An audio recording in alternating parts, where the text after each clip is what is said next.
Hello दोस्तों, स्वागत है हमारे यूट्यूब चैनल S2 संग्राम में। आप लोग का स्वागत है। आज के इस वीडियो में हम लोग आरआरबी एनटीपीसी और ग्रुप डी का प्रैक्टिस सेट 10 करने वाले हैं, जिसमें कि हम लोग जीके के 50 ऑब्जेक्टिव क्वेश्चन करते हैं। ठीक है, इसमें हम लोग स्पेशली जो है आपका हिस्ट्री का 50 ऑब्जेक्टिव क्वेश्चन करने वाले हैं। हिस्ट्री का सिर्फ आज का इस वीडियो में क्वेश्चन रहेंगे। पिछले वाले जो प्रैक्टिस सेट 9 था, हमारा प्रैक्टिस सेट 9 था, उसमें हम लोगों ने 50 ऑब्जेक्टिव क्वेश्चन किया था ज्योग्राफी का। तो उसको अगर देखना है तो प्लेलिस्ट का लिंक आपको नीचे डिस्क्रिप्शन में मिल जाएगा, वहाँ से आप लोग देख सकते हैं। बाकी 8 वीडियो जो है, जो कि मिक्स सेट था आपका, उसमें सभी आपको क्वेश्चन थे, जीके जीएस सारा क्वेश्चन था आपका, हिस्ट्री ज्योग्राफी पॉलिटी और स्टैटिक जीके सभी कुछ था। तो वो भी, उसका भी लिंक आपको डिस्क्रिप्शन में मिल जाएगा प्लेलिस्ट का, वहीं से आपको ये 9 के 9 वीडियो मिल जाएगा और ये भी उसी में ऐड रहेगा। ठीक है, चलिए शुरू करते हैं बिना किसी देरी के। तो शुरुआत करते हैं पहले नंबर क्वेश्चन से। चलिए, तो पहला नंबर क्वेश्चन बोलता है कि मौर्य वंश का संस्थापक कौन था। तो मौर्य वंश का संस्थापक कौन था? तो बहुत इजी क्वेश्चन, चंद्रगुप्त मौर्य था। कौन था? तो चंद्रगुप्त मौर्य जो है मौर्य वंश का संस्थापक था। चलिए आगे बढ़ते हैं सेकंड नंबर क्वेश्चन पर। इसको आप लोग कैसे अटेम्प्ट करते हैं ये आप लोग कमेंट बॉक्स में बताइएगा। मेरे हिसाब से मैं आपको बताता हूँ कि इसको अटेम्प्ट कैसे करना है। जैसे कि 50 ऑब्जेक्टिव क्वेश्चन मैंने यहाँ पे करवा रहा हूँ, तो आपको क्या करना है कि एक कॉपी लेना है, उस कॉपी में जो है आपको फर्स्ट का, जैसे कि मैंने यहाँ पे क्वेश्चन करवाया कि यहाँ पर कि मौर्य वंश का संस्थापक कौन था।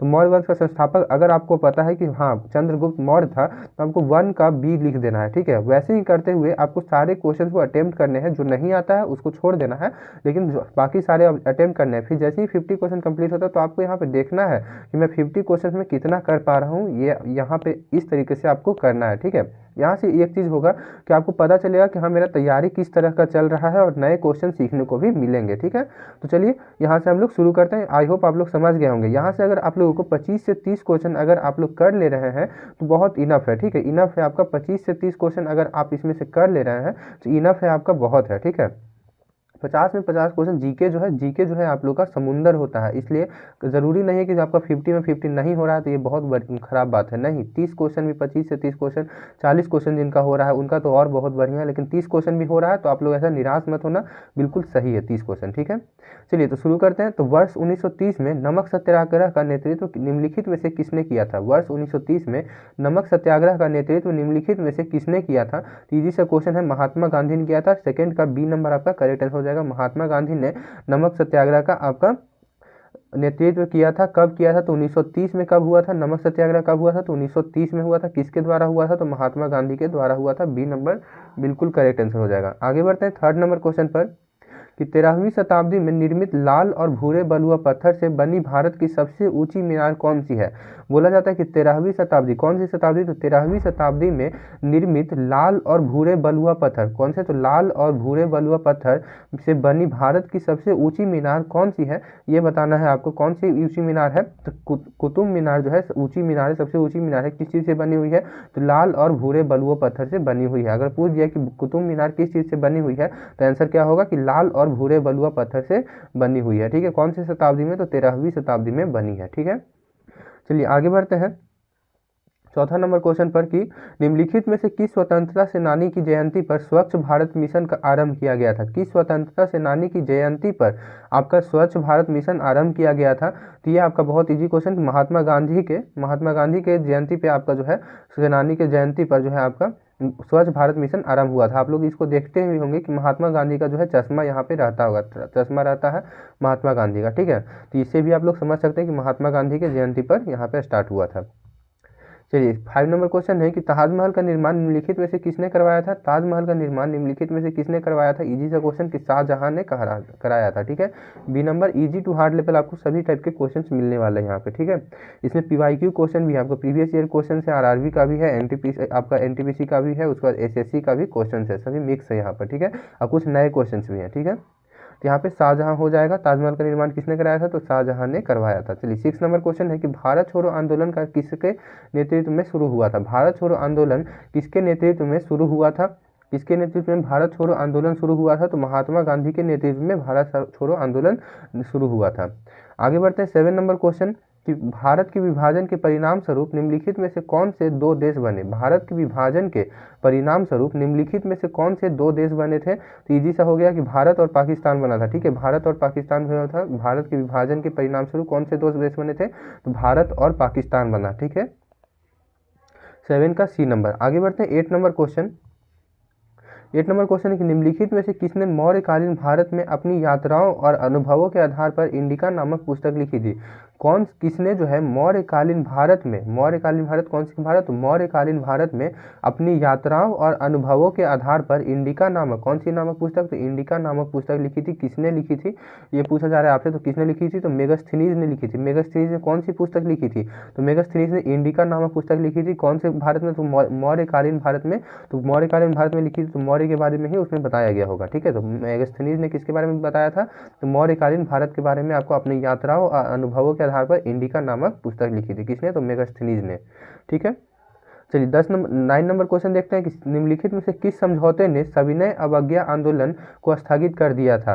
किस समझौते ने सविनय अवज्ञा आंदोलन को स्थगित कर दिया गया था, मतलब सिविल डिसओबीडियंस मूवमेंट को स्थगित मतलब रोक दिया गया था कौन से समझौते के बाद। ठीक है, तो ये गांधी इरविन समझौता, कौन सा, तो गांधी इरविन समझौते से जो है आपका ए नंबर हो जाएगा। गांधी इरविन समझौते से जो है आपको सिविल डिसओबीडियंस मतलब कि सविनय अवज्ञा आंदोलन जो है ये स्थगित कर दिया गया था गांधी इरविन समझौते के बाद। ठीक है, 10 नंबर क्वेश्चन है कि प्लासी का युद्ध निम्नलिखित में से किस वर्ष में हुआ था। प्लासी का युद्ध कब हुआ था, तो 1757 ईस्वी में हुआ था। कब हुआ था, 1757, ए नंबर बिल्कुल करेक्ट आंसर हो जाएगा। 1757 ईस्वी में प्लासी का युद्ध हुआ था। आगे बढ़ते हैं 11 नंबर क्वेश्चन पे कि अमृतसर में अंग्रेजों द्वारा जलियांवाला बाग हत्याकांड को अंजाम कब दिया गया था। ये पूछा जा रहा है कि अमृतसर में अंग्रेजों द्वारा जलियांवाला बाग हत्याकांड को अंजाम कब दिया गया था।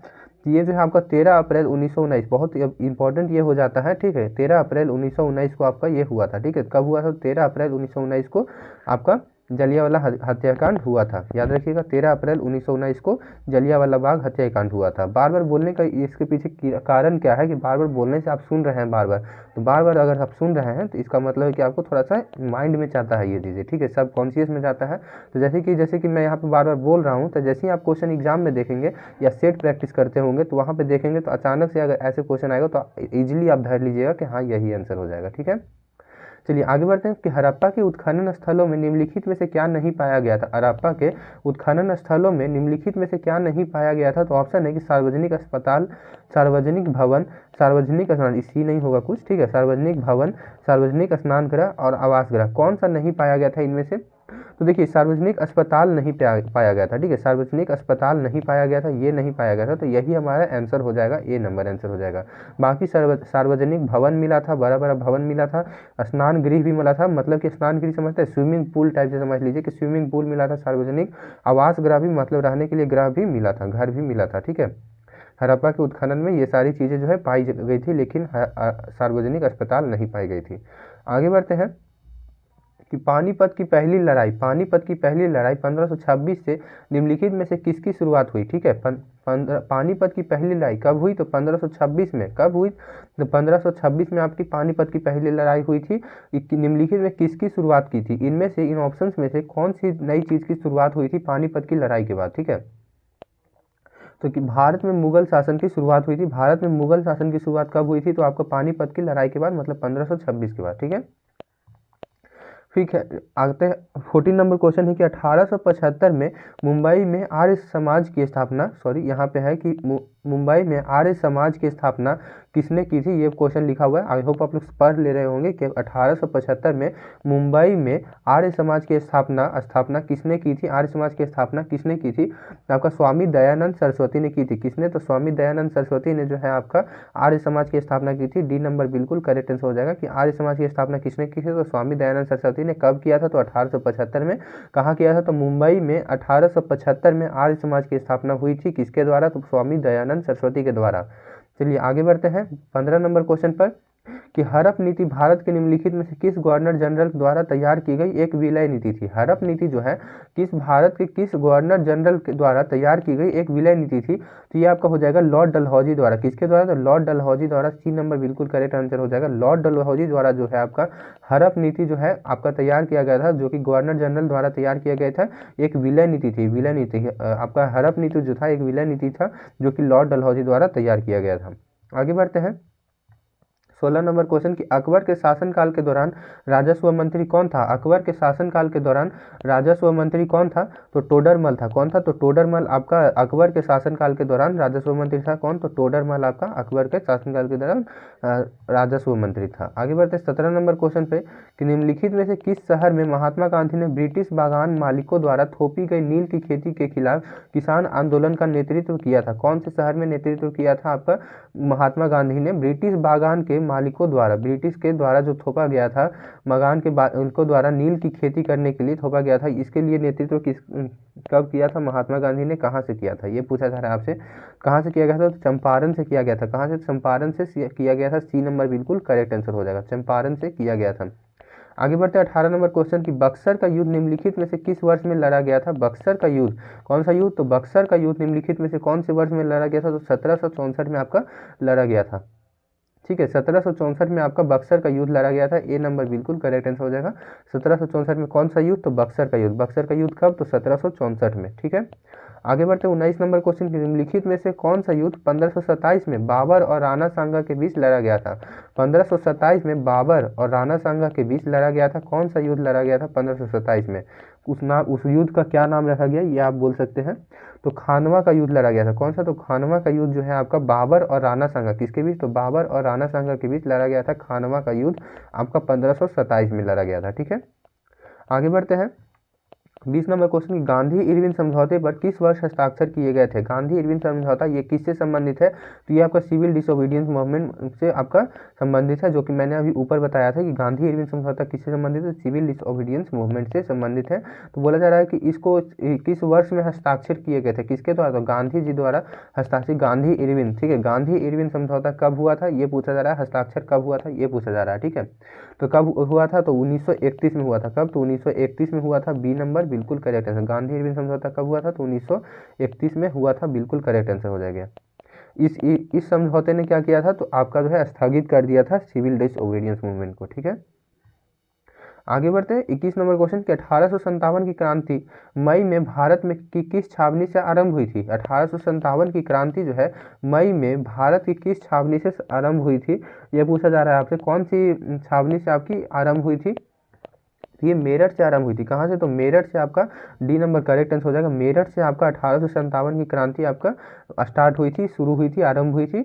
कहाँ से, तो मेरठ से हुई थी आपका मई के महीने। ठीक है, मई के महीने में बोला जाता है यहाँ पे, मई के महीने में 1857 की क्रांति जो है मेरठ से आपकी शुरुआत हुई थी। ठीक है, आगे बढ़ते हैं 22 नंबर क्वेश्चन पर कि निम्नलिखित में से कौन सा स्थान वर्ष 1917 के गांधी जी के सत्याग्रह से संबंधित है। कौन सा स्थान जो है वर्ष 1917 के गांधी जी के सत्याग्रह से संबंधित है, तो आपका चंपारण का सत्याग्रह। ठीक है, चंपारण का सत्याग्रह संबंधित है 1917 के गांधी जी के सत्याग्रह से। चंपारण, ठीक है, चंपारण जो है स्थान ये संबंधित है। ठीक है, आगे बढ़ते हैं 23 नंबर क्वेश्चन कि ब्रिटिश भारत के किस गवर्नर जनरल ने सती प्रथा को कानूनी रूप से समाप्त करने में राजा राम मोहन रॉय की मदद की थी। बहुत अच्छा क्वेश्चन है, बार बार पूछा जाता है कि ब्रिटिश भारत के किस गवर्नर जनरल ने सती प्रथा को कानूनी रूप से समाप्त करने के में राजा राम मोहन रॉय की मदद की थी। ये जो हो जाएगा लॉर्ड विलियम बेंटिक हो जाएगा। कौन, तो लॉर्ड विलियम बेंटिक ने मदद की थी। किसने, तो लॉर्ड विलियम बेंटिक ने आपका मदद की थी। किसकी, तो राजा राम मोहन रॉय की मदद की थी। किस चीज़ में मदद की थी, तो सती प्रथा को कानूनी रूप से समाप्त करने के लिए। सती प्रथा को कानूनी रूप से समाप्त करने के लिए किसने मदद की थी, तो लॉर्ड विलियम बेंटिक ने मदद की थी। किसकी, तो राजा राम मोहन रॉय की मदद की थी। ठीक है, इसको कानूनी रूप से बंद किया था सती प्रथा को। आगे बढ़ते हैं 24 नंबर क्वेश्चन की 1539 में, एक मिनट, हाँ, 1539 में चौसा की लड़ाई हुमायूं और किसके बीच लड़ी गई थी। ठीक है, 1539 में चौसा की लड़ाई, कौन सी लड़ाई, तो चौसा की लड़ाई हुमायूं और किसके बीच लड़ी गई थी, तो शेर शाह सूरी के बीच लड़ी गई थी। किसके बीच पूछा जाएगा अगर ऐसे भी कि चौसा की लड़ाई किसके बीच लड़ी गई थी, किसके बीच, तो हुमायूं और शेर शाह सूरी के बीच लड़ी गई थी। ठीक है, शेर शाह सूरी के बीच लड़ी गई थी 1539 में। कब, तो 1539 में। चौसा की लड़ाई आपका कब हुआ था, चौसा की लड़ाई कब हुआ था, तो 1539 में हुआ था। किसके बीच हुआ था, तो हुमायूं और आपका शेर शाह सूरी के बीच में हुआ था। ठीक है, आगे बढ़ते हैं 25 नंबर क्वेश्चन कि निम्नलिखित में से किस अधिनियम ने सरकार को राजनीतिक गतिविधियों को दबाने की अपार शक्तियां दी और राजनीतिक कैदियों को बिना मुकदमे के 2 वर्ष तक हिरासत में रखने की अनुमति दी? तो इसका बिल्कुल करेक्ट आंसर क्या हो जाएगा कि रॉलेट एक्ट 1919। कौन सा? तो रॉलेट एक्ट 1919 बोलता है कि इस अधिनियम के अनुसार जो है राजनीतिक गतिविधियों को दबाने की अपार शक्तियां और राजनीतिक कैदियों को बिना मुकदमे के 2 वर्ष तक हिरासत में रखने की अनुमति देता है। कौन सा? तो रॉलेट एक्ट 1919 देता है ये अनुमति। ठीक है, आगे बढ़ते 26 नंबर क्वेश्चन की 12 मार्च 1930 को महात्मा गांधी ने दांडी मार्च शुरू किया था, तब भारत का वायसराय कौन था? जब आपका दांडी मार्च शुरू हुआ था महात्मा गांधी के द्वारा 12 मार्च 1930 को, तो उस समय भारत का वायसराय कौन था? तो उसमें भारत का वायसराय आपका लॉर्ड इरविन था। कौन था? तो लॉर्ड इरविन उस समय भारत का वायसराय था। सी नंबर बिल्कुल करेक्ट आंसर हो जाएगा। भारत का उस समय वायसराय कौन था? तो लॉर्ड इरविन था। लॉर्ड इरविन उस समय भारत का वायसराय था। कौन से समय में? तो 12 मार्च 1930 में। कब? तो दांडी मार्च शुरू हुआ था उस समय कौन था? तो लॉर्ड इरविन था। ठीक है, दांडी मार्च किसके द्वारा शुरू किया गया था? तो महात्मा गांधी के द्वारा शुरू किया गया था। उसमें वायसराय था लॉर्ड इरविन। ठीक है, 12 मार्च 1930। 27 नंबर क्वेश्चन है, किस घटना से अशोक की प्रशासनिक नीति में गहरा परिवर्तन आया था? कौन सी घटना के बाद? बहुत फेमस क्वेश्चन है कि किस घटना से अशोक की प्रशासनिक नीति में गहरा परिवर्तन आया था? तो कलिंग युद्ध के बाद ये गहरा परिवर्तन आया था। बिल्कुल करेक्ट आंसर हो जाएगा बी नंबर कि कलिंग युद्ध के बाद जो है अशोक की प्रशासनिक नीति में गहरा परिवर्तन हुआ था। दरअसल कलिंग युद्ध में इतना जो खून वगैरह देखे थे, इतना मृत्यु वगैरह देखे थे ये अशोक सम्राट ने देखा था, तो उसके बाद इन्होंने जो है आपका बौद्ध धर्म अपना लिया था, बौद्ध धर्म में शामिल हो गए थे। ठीक है, उसी के कारण जो है प्रशासनिक नीति में एक तरह से गहरा परिवर्तन आया था। उसके बाद ज़्यादा युद्ध वगैरह बहुत कम हुआ था, ना के बराबर ही युद्ध भी नहीं हुआ था लगभग। ठीक है, चलिए 28 नंबर क्वेश्चन देखते हैं कि दुनिया का दूसरा सबसे बड़ा गुंबद भारत में बनाया गया था जो आज भी मजबूती से खड़ा है। यह किस गुंबद की बात की जा रही है? दुनिया का सबसे बड़ा गुंबद, दूसरा सबसे बड़ा गुंबद। ठीक है, दुनिया का दूसरा सबसे बड़ा गुंबद भारत में बनाया गया था जो आज भी मजबूती से खड़ा है। किस गुंबद की बात की जा रही है? ठीक है, तो गोल गुंबद की बात करी जा रही है। कौन सी गुंबद? तो गोल गुंबद की बात की जा रही है। 28 के डी नंबर। गोल गुंबद जो है दुनिया का दूसरा सबसे बड़ा गुंबद है। ठीक है, जो कि भारत में बनाया गया है, जो कि इसका नाम क्या है? तो गोल गुंबद उसका नाम है। ठीक है, आगे बढ़ते हैं 29 नंबर क्वेश्चन पे। यहाँ पे है 29 नंबर क्वेश्चन कि अकबर द्वारा बनाई गई इमारत बुलंद दरवाजा भारत में निम्नलिखित में से किस स्थान पर बनवाया गया है? अकबर द्वारा जो है बनाया गया बुलंद दरवाजा किसके द्वारा बनाया गया है? तो अकबर द्वारा बनाया गया। किसके द्वारा? तो अकबर द्वारा। एक क्वेश्चन से बहुत क्वेश्चन निकल सकते हैं। ठीक है, तो इसलिए सारी चीज़ों को ध्यान से पढ़ना है कि बुलंद दरवाजा जो है किसके द्वारा बनवाया गया है? तो अकबर द्वारा बनाया गया है। किस स्थान पर बनाया गया है ये आपसे पूछा जा रहा है, किस स्थान पर बनाया गया है? ठीक है, कौन से स्थान में बनाया गया? तो फतेहपुर सीकरी। कहाँ? तो फतेहपुर सीकरी में आपका बनाया गया है। फतेहपुर सीकरी में क्या बनाया गया है? बुलंद दरवाजा किसके द्वारा बनाया गया है? तो अकबर द्वारा बुलंद दरवाजा आपका फतेहपुर सीकरी में बनाया गया है। याद रखिएगा, फेमस क्वेश्चन है। 30 नंबर क्वेश्चन है कि निम्नलिखित में से कहाँ विशाल खानागार पाया गया है? विशाल खानागार कहाँ पाया गया है? किसकी बात किया जा रहा है?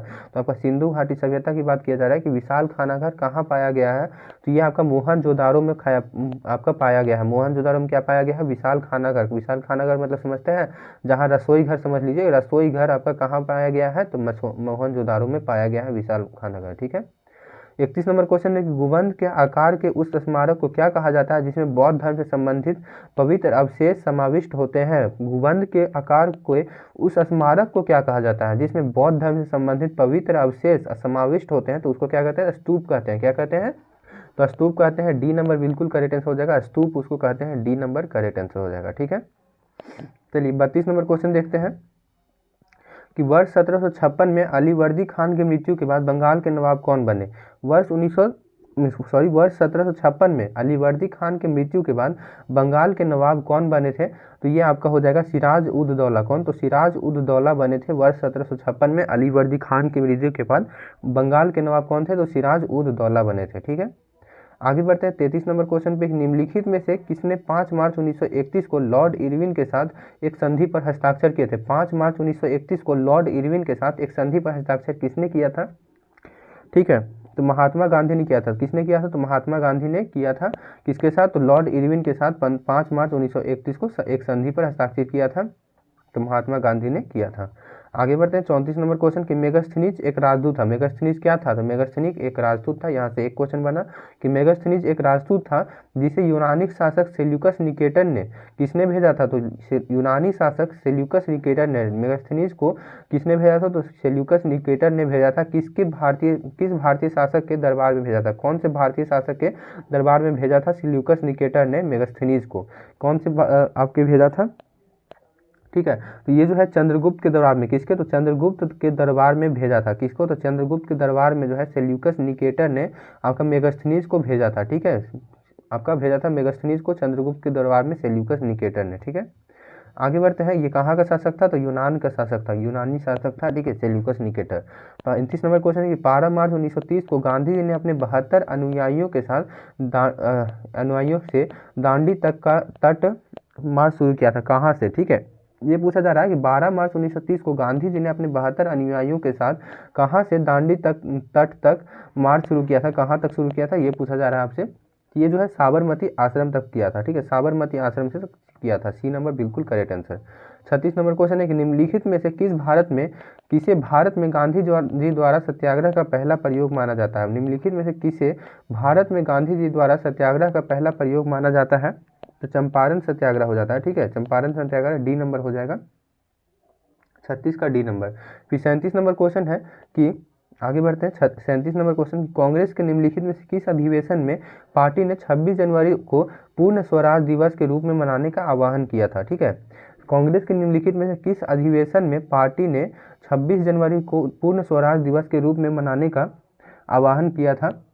ठीक है, तो ये हो जाएगा आपका लाहौर 1929 में। कहा? तो लाहौर 1929 में मनाने का आह्वान किया था। ठीक है, तो लाहौर 1929 अधिवेशन में, कौन से अधिवेशन? तो लाहौर 1929 अधिवेशन में 26 जनवरी को पूर्ण स्वराज दिवस के रूप में मनाने का आह्वान किया था। ठीक है, 38 नंबर क्वेश्चन की राजा हर्षवर्धन के दरबारी कवि कौन थे? राजा हर्षवर्धन के दरबारी कवि कौन थे? तो वानभट्ट थे। कौन थे? वानभट्ट थे। ठीक है, वानभट्ट जो है आपके राजा हर्षवर्धन के दरबारी कवि थे। 39 नंबर क्वेश्चन है कि 1875 में स्वामी दयानंद सरस्वती ने निम्नलिखित में से किस सामाजिक संगठन की स्थापना की थी? स्वामी दयानंद सरस्वती ने निम्नलिखित में से किस सामाजिक संगठन की स्थापना की थी 1875 में? तो आर्य समाज की अपनी स्थापना की थी। किसकी? तो आर्य समाज की स्थापना कब हुई थी? तो 1875 में स्वामी दयानंद सरस्वती के द्वारा हुआ था। ठीक है, चलिए आगे बढ़ते हैं। 40 नंबर क्वेश्चन कि भारतीय राष्ट्रीय कांग्रेस की पहला महिला अध्यक्ष निम्नलिखित में से कौन बनी थी? राष्ट्रीय कांग्रेस की पहली महिला अध्यक्ष निम्नलिखित में से कौन बनी थी? तो एनी बेसेंट बनी थी। फेमस है कि एनी बेसेंट पे बहुत क्वेश्चन आते हैं, तो इसका एक बार आप लोग बायोग्राफी भी पढ़ सकते हैं। ठीक है, तो एनी बेसेंट बनी थी। भारतीय राष्ट्रीय कांग्रेस की पहला महिला अध्यक्ष कौन बनी थी? तो एनी बेसेंट बनी थी। सी नंबर बिल्कुल करेक्ट आंसर हो जाएगा। आगे बढ़ते हैं। 41 नंबर क्वेश्चन कि निम्नलिखित में से कौन सा भारत संस्कृत का प्राचीनतम साहित्यिक अभिलेख है?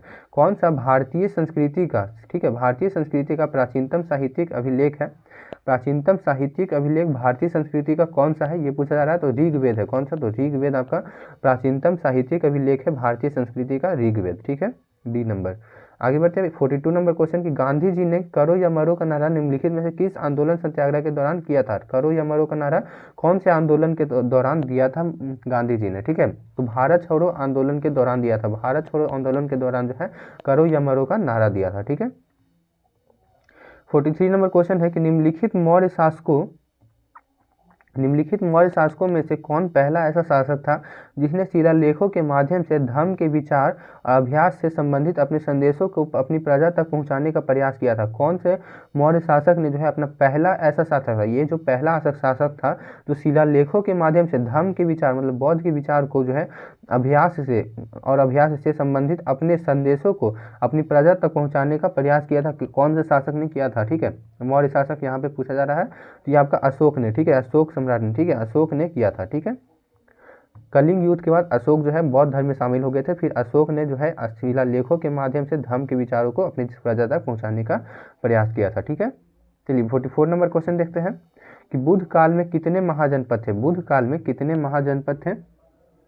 तो बुध काल में 16 महाजनपद थे। कितने थे? तो 16 महाजनपद बुध काल में 16 महाजनपद थे। चलिए 45 नंबर इंपॉर्टेंट क्वेश्चन, बुध काल में कितने महाजनपद? तो 16 महाजनपद थे।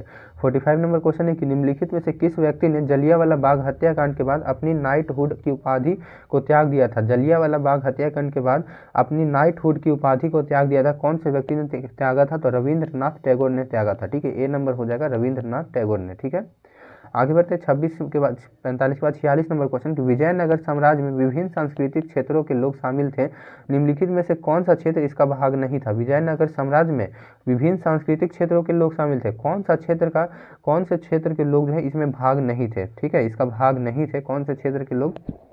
ये जो होता है आपका मराठा लोग। ठीक है, मराठा जो है विजयनगर साम्राज्य में शामिल नहीं थे। ठीक है, क्षेत्र का ठीक है, क्षेत्र का हिस्सा कौन नहीं थे? तो मराठा। ठीक है, मराठा नहीं थे। आगे बढ़ते हैं 47 नंबर क्वेश्चन कि किस हड़प्पा स्थल में पक्का स्नानागार पाया गया था? कौन से हड़प्पा स्थल में पक्का स्नानागार पाया गया था? तो मोहनजोदारो में पाया गया था। कहाँ? तो मोहनजोदारो में अभी बताया था। स्विमिंग पूल आपको कहाँ पाया गया था? याद रखिएगा, इंग्लिश में ही याद रखिए कि स्विमिंग पूल कहाँ पाया गया था? तो मोहनजोदारो में पाया गया था। ठीक है, 48 नंबर क्वेश्चन है कि निम्नलिखित में से किस वर्ष में भारत के विभिन्न भागों में पहली जनगणना और गैर समकालिक रूप से आयोजित की गई थी? ठीक है, निम्नलिखित में से किस वर्ष में भारत में विभिन्न भागों में पहली जनगणना गैर समकालिक रूप से आयोजित की गई थी? ये होता है 1872 में। कब? तो 1872। ए नंबर बिल्कुल करेक्ट आंसर हो जाएगा। आगे बढ़ते हैं 49 नंबर क्वेश्चन कि निम्नलिखित में से किस घटना के बाद असहयोग आंदोलन बंद कर दिया गया था? कौन सी घटना के बाद असहयोग आंदोलन को बंद कर दिया गया था? तो चौरी चौरा कांड के बाद असहयोग आंदोलन को जो है बंद कर दिया गया था। ठीक है, 49 का बी नंबर होगा, चौरी चौरा कांड के बाद असहयोग आंदोलन को बंद कर दिया गया था। आगे बढ़ते 50 number question, last question but not the list. ठीक है, 1828 में कलकत्ता में ब्रह्म समाज की स्थापना किसने की थी? कलकत्ता में ब्रह्म समाज की स्थापना कब हुआ था? तो 1828 में। कहाँ हुआ था? तो कलकत्ता में आपका ब्रह्म समाज की स्थापना हुआ था 1828 में। किसके द्वारा की गई थी? किसके द्वारा की गई थी? ठीक है, तो किसके द्वारा की गई थी? तो राजा राम मोहन रॉय के द्वारा। ठीक है, राम मोहन रॉय के द्वारा आपका हुआ था। ठीक है, सी नंबर आपका कलकत्ता में ब्रह्म समाज की स्थापना किसने की थी? तो 1828 में राम मोहन रॉय ने की थी। ठीक है, तो यहाँ से हम लोग का जो 50 क्वेश्चन हम लोग का यहाँ पे कंप्लीट होता है। ठीक है, 50 क्वेश्चन कंप्लीट होता है। प्रैक्टिस सेट आज हम लोग 10 प्रैक्टिस सेट कर चुके हैं, बाकी 9 प्रैक्टिस सेट देखना है तो उसका प्लेलिस्ट का लिंक डिस्क्रिप्शन में मिल जाएगा, वहाँ से आप लोग देख सकते हैं। ठीक है, और एक वीडियो डाला था खगोल पे। ठीक है, खगोल विज्ञान पे एक वीडियो डाला है, ब्रह्मांड और आपका प्लैनेट्स वगैरह का, आपका सोलर सिस्टम के बारे में, पूरा सौर मंडल के बारे में बताया गया है। उसका इंपॉर्टेंट क्वेश्चन बताया गया है, 101 क्वेश्चन बताया गया है, तो उसको भी देखना है तो प्लेलिस्ट का लिंक और उसका वीडियो का लिंक डिस्क्रिप्शन में मिल जाएगा। ठीक है, चलिए मिलते हैं नेक्स्ट क्लास में, तब तक के लिए बाय, जय हिंद। कितने क्वेश्चन आप लोगों ने सही किया है उसको कमेंट बॉक्स में बताना है आपको। ठीक है, बाय।